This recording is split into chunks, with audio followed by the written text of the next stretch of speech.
అందరికీ నమస్కారం అండి. ఈరోజు కథ కిషోర్. అశ్విని తన కళ్ళని తానే నమ్మలేకపోయింది. ఇన్ని సంవత్సరాలయ్యింది అతన్ని చూసి. ఆమె మనసు పురివిప్పిన నెమలిలాగా నాట్యమాడసాగింది. బుగ్గలు ఎరిపెక్కాయి. ఒళ్ళు సన్నగా వణకడం ప్రారంభించింది. అతన్ని అలానే చూస్తూ స్థాణువులాగా నిలబడిపోయింది. అమ్మా అంటూ నందు చేయి పట్టుకుని లాగేసరికి ఉలిక్కిపడి వాడి వైపు చూసింది. అంతే, కిషోర్ని చూసిన సంతోషం ఒక్కసారిగా ఆవిరైపోయింది. 2 సంవత్సరాల నందును గుండెలకు హత్తుకుంది. మళ్ళీ కిషోర్ వైపు చూసింది. అదే అందం, 6 అడుగుల ఎత్తు, ఎత్తుకు తగ్గ లావు, ఒత్తుగా రింగులు తిరిగిన జుట్టు, నవ్వే కళ్ళు, సన్నని మీసకట్టు. ఆ నవ్వులో ఏదో తెలియని ఆకర్షణ. హిందీ సినిమా హీరోలా ఉంటాడు. ఆమె చివరగా కిషోర్ని చూసినప్పటికంటే ఇప్పుడు కొంచెం ఒళ్ళు చేశాడు. గబగబా 4 అడుగులు అటుకేసి వేసి చప్పున ఆగిపోయింది అశ్విని. కిషోర్ పక్కన అతని అందానికి దీటుగా పాపనెత్తుకుని ఉన్న ఒక యువతి అతనితో ఏదో చెబుతుంది. ఆమె నుదుటి మీద సుతారంగా ముద్దు పెడుతూ అతను నవ్వుతున్నాడు. వెనుకగా పరిగెత్తుకుంటూ వచ్చి కిషోర్ చేతిని గట్టిగా పట్టుకుని పెద్దగా నవ్వాడు 3 ఏళ్ల బాబు. కిషోర్ కుటుంబంతో అంత ఆనందంగా ఉండడం అశ్వినికి అస్సలు నచ్చలేదు. వాళ్ళు ఆమె వైపే రావడం చూసి ఏమీ ఎరగనట్టుగా తిరిగి నిలబడింది అశ్విని. ఆమెను దాటి కొంత దూరం వెళ్ళి వెనక్కి చూసిన కిషోర్ ఎందుకు ఆగిపోయాడు. ఏమిటండి? హఠాత్తుగా ఆగిన భర్తను అడిగింది సరోజ, కిషోర్ భార్య. అక్కడ నిలబడిన ఆవిడ అశ్వినిలా ఉంది అన్నాడు. పోనీ వెళ్ళి పలకరించండి అంది సరోజ. అశ్విని అనే స్టూడెంట్ అంటే కిషోర్కు ప్రత్యేకమైన అభిమానం అని ఆమెకి తెలుసు. అశ్విని బిగ్గరగా పిలిచాడు. ఆ పిలుపు విని ఆమె గుండె ఆగిపోతుందేమోనన్నంత వేగంగా కొట్టుకుంది. కిషోర్ అప్పుడే చూసినట్లు నటించింది. అతని ముఖం 1000 వాల్టుల బల్పులాగా వెలిగిపోయింది.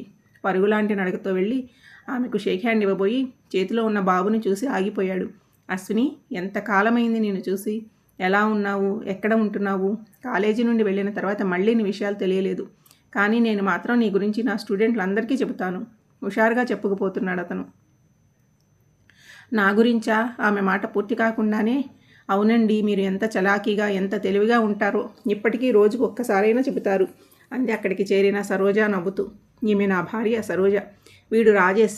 ఈ బుజ్జిది మా స్నేహ. ఆ పరిచయంలో కూడా చమత్కారంతో కూడిన ప్రేమ కనపడింది అశ్వినికి. నమస్కారం అండి అంటూ నసిగింది అశ్విని. ఏంటి అశ్విని ఇలా మారిపోయావు? గలగల పారే నదిలాగా, ఉప్పెంగే సముద్రంలాగా సందడిగా ఉండే నువ్వు ఇలా మౌన ముద్ర వేసుకుంటే ఏమీ బాగోలేదు అన్నాడు నిరాశగా ఆమె మాట్లాడకపోయేసరికి. అయినా నవ్వి ఊరుకుంది అశ్విని. సరోజ కాలేజీలో చదివేటప్పుడు అశ్విని ఎక్కడంటే అక్కడ నవ్వులే నవ్వులు. చాలా అల్లరి చేసేది. అలా చెప్పుకుపోతున్నాడు కిషోర్ ఆమె గురించి. అమ్మా, ఇంటికి వెళదామా అంటూ ఏడుపు లంఘించుకున్నాడు నందు, అశ్విని ముద్దుల కొడుకు.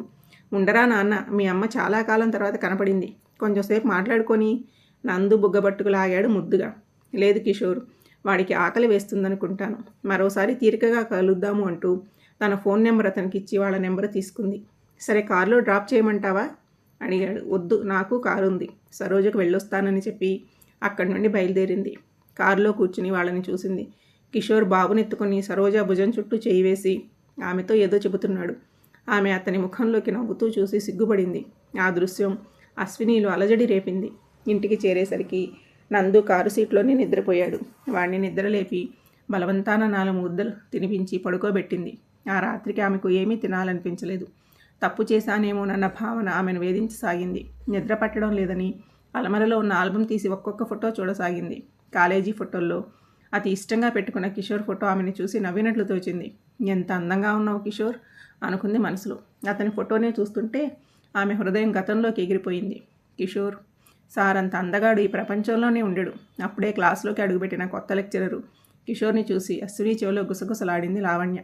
తలెత్తి చూసిన అశ్విని అతని నుండి కళ్ళు తిప్పుకోలేకపోయింది. ఆ రోజు నుండి కిషోర్తో కలల లోకంలో విహరించడం మొదలుపెట్టింది. ఆ మైకంలో అతని పేరు తన చేతి మీద పచ్చబొట్టు కూడా పొడిపించుకుంది. అయితే ఆయనకు ఆమె ఒక విద్యార్థి మాత్రమే. ఆమె MCA 2వ సంవత్సరంలో ఉన్నప్పుడు కిషోర్ ఉద్యోగం మానేసి వాళ్ళ ఊరు వెళ్ళిపోయాడు. అశ్విని దాదాపు పిచ్చిదైపోయింది. ఎలాగో చదువు పూర్తి చేసి ఒక కంపెనీలో పనిచేయడం మొదలుపెట్టింది. అక్కడ రాధా అనే స్నేహితురాలకి తన గుప్త ప్రేమ గురించి చెప్పింది. అలా 1 ఏడాది గడిచిపోయింది. ఆ ఆఫీస్లోనే పనిచేస్తున్న నరేంద్ర అశ్వినిని ఇష్టపడ్డాడు. ఆ విషయం అతని తల్లిదండ్రులకు చెప్పి ఒకరోజు ఆఫీసు దగ్గర అశ్వినిని చూపించాడు. వాళ్ళకి కూడా ఆమె నచ్చింది. వెంటనే అశ్విని అడ్రస్ కనుక్కుని ఆమె తల్లిదండ్రులతో మాట్లాడారు. అశ్విని తల్లిదండ్రులు నరేంద్ర సంస్కారానికి ముచ్చటపడి పెళ్లి జరిపించడానికి వాళ్లకు అభ్యంతరం లేదని తెలిపారు. కానీ అశ్విని మాత్రం పెళ్లికి ససేమిరాని భీష్మించుకుని కూర్చుంది. ఆమెను బుజ్జగించి పెళ్లికి ఒప్పించేసరికి వాళ్ళ తలప్రాణం తోకకు వచ్చింది. పెళ్ళైతే జరిగింది కానీ కిషోర్ స్థానంలో నరేంద్రను భర్తగా స్వీకరించలేకపోయింది ఆమె. అతన్ని చూస్తూనే విసుక్కునేది. చాలా తేలిక చేసి మాట్లాడేది. అయినా నరేంద్ర ఆమెను ఎప్పుడూ కోపగించుకోలేదు. అలా 2 సంవత్సరాలు గడిచిపోయాయి. ఆమె గర్భవతి అయ్యింది. అప్పటి నుండి నరేంద్రను అసహించుకోవడం మొదలుపెట్టింది. అతని బిడ్డ తన కడుపులో పెరగకూడదని అబార్షన్కి కూడా ప్రయత్నించింది. ఎంతమంది ఎన్ని చెప్పినా తన మంకుపట్టు వదలలేదు. చివరకు నరేంద్రతో విడాకులు తీసుకుంటే అబార్షన్ చేసుకోనని తెగేసి చెప్పింది. ఆమె నిర్వాకానికి అందరూ ముక్కు మీద వేలు వేసుకున్నారు. భర్తను వద్దని ఏమి చేద్దామనుకుంటున్నావే? బిడ్డను తండ్రి లేకుండా ఎలా పెంచుదామనుకుంటున్నావు? మతి ఉండే మాట్లాడుతున్నావా? తల్లి విరుచుకుపడింది. అన్నింటికీ మౌనమే సమాధానం అన్నట్లుగా ఉండిపోయింది అశ్విని. విడాకులైతే ఇవ్వలేదు, కానీ ఆ ఉద్యోగాన్ని, ఆ ఊరిని వదిలి వెళ్ళిపోయాడు నరేంద్ర. మళ్ళీ ఈ 3 సంవత్సరాలలో అతన్ని చూడలేదు ఆమె. మంచి ఉద్యోగం, చిన్ని నందు తోడు ఉన్నప్పటికీ ఆమెకి జీవితం సంతోషంగా లేదు. ఎప్పుడూ ఏదో తప్పు చేశానని, ఏదో కోల్పోయానని కుమిలిపోయేది.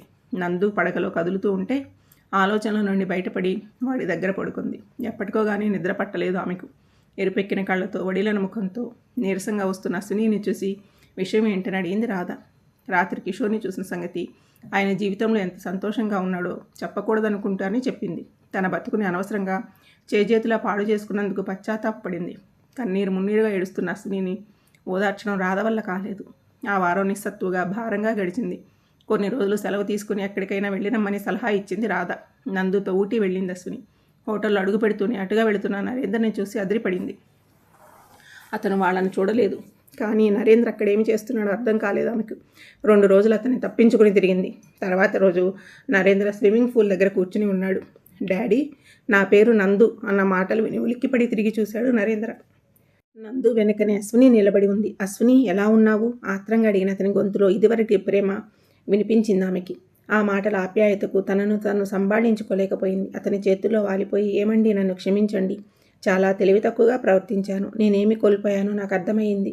ఆ పైన మాటలు పెగలలేదు ఆమెకు. అశ్విని, నిన్ను నేను అమితంగా ప్రేమించాను. ఇంకా ప్రేమిస్తూనే ఉన్నాను. మా అమ్మా నాన్నల దగ్గర నుండి ఎప్పటికప్పుడు నీ గురించి తెలుసుకుంటూనే ఉన్నాను. నువ్వు తప్పకుండా మారతావని నాకు తెలుసు. ఇప్పుడు కూడా నీకోసమే ఇక్కడికి వచ్చాను. రాధ నాకు ఫోన్లో అన్ని విషయాలు చెప్పింది. ఇక నిన్ను వదులుకోలేను అంటూ ఆమెను గాఢంగా హత్తుకున్నాడు. డాడీ, నేను ఉన్నాను ఇక్కడ. నందు అనేసరికి ఇద్దరు అప్రయత్నంగా వాడిని ఎత్తుకుని మురిపంగా ముద్దు పెట్టుకున్నారు.